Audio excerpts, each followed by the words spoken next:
ഇന്ത്യയെ ഒരു ആഭ്യന്തര ഫാസിസ്റ്റ് ശക്തി കീഴടക്കിയിരിക്കുകയാണ് ഇന്ത്യൻ ജനതയെ.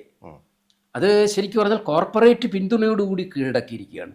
ഇതിൽ നിന്ന് വിമോചനം നേടണമെങ്കിൽ ഇന്ത്യൻ ജനതയുടെ ശക്തി മുഴുവൻ സംഭരിക്കുന്ന ഒരു സ്വാതന്ത്ര്യ പ്രസ്ഥാനത്തിനേ കഴിയൂ. ഈ ഗൗരവം ഇടതുപക്ഷം മനസ്സിലാക്കിയിട്ടില്ല. ഇനിയൊരു സ്വാതന്ത്ര്യ സമരം വേണം. ഇവരവിടെ ഇവിടെ എങ്ങനെയെങ്കിലും ആരുടെയെങ്കിലും വെള്ളാപ്പള്ളി നടേശൻ്റെ കാല് പിടിച്ച് 10 വോട്ട് പിടിച്ചു എന്ന് വിചാരിച്ചിട്ട് ആ സ്വാതന്ത്ര്യ സമരം നടക്കില്ല. മനസ്സിലായില്ലേ?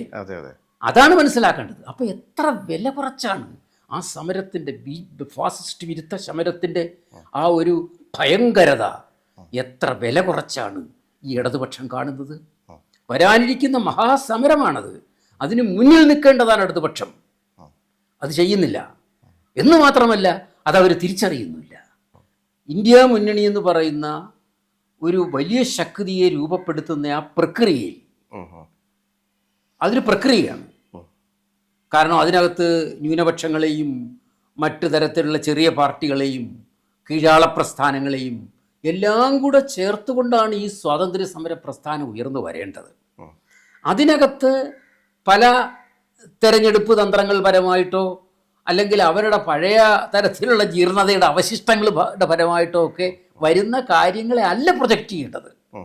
പഴയ കുറ്റങ്ങളെ അല്ല. നീ അന്നങ്ങനെ ചെയ്തില്ലേ, അതുകൊണ്ട് നിനക്ക് ഇപ്പം ഇങ്ങനെ പറ്റുമോ എന്ന് ചോദിക്കുന്ന വിട്ടിത്തോളം നമ്മൾ മുന്നോട്ടൊരു വഴി പോവുകയാണ്. മുന്നോട്ട് വഴി പോകുമ്പോൾ ഒറ്റക്കെട്ടായി മുന്നോട്ട് പോകുന്നതിന് പകരം നീ പണ്ട് മുടന്തനായിരുന്നില്ലേ, അപ്പോഴിതും ഇനിയും മുടന്തു നീ എന്ന് പറയുന്ന പോലാണത്.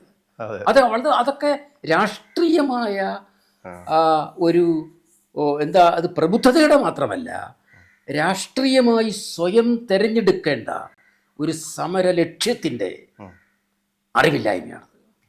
എന്താണ് തങ്ങളുടെ സമര ലക്ഷ്യം എന്നറിയാത്തതാണ്. എന്തുകൊണ്ടാണ് അതില്ലാത്തത്? ഈ ചെറിയ അധികാരത്തിൻ്റെ അപ്പകഷ്ടം.